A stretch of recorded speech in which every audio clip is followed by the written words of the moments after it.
Meningkatnya jumlah pasien demam berdarah dengue di Rumah Sakit Daerah Bersema, Kota Pagar Alam membuat pihak Dinas Kesehatan setempat melakukan pengasapan atau fogging di wilayah sekitar rumah sakit pasien penderita DBD.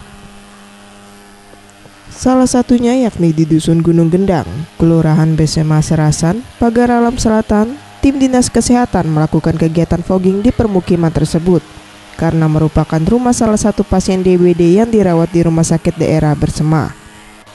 Petugas menyemprotkan asap ke dalam rumah warga, saluran limbah, saluran air, dan juga kandang hewan ternak warga setempat.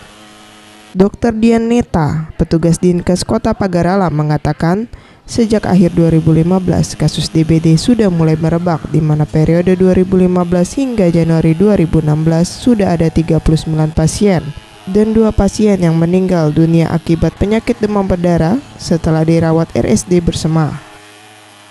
Pelaksanaan fogging diutamakan di kasus yang memang penderita demam berdarah. Dilakukan fogging berikut di sekitar rumah penderita kasus tersebut.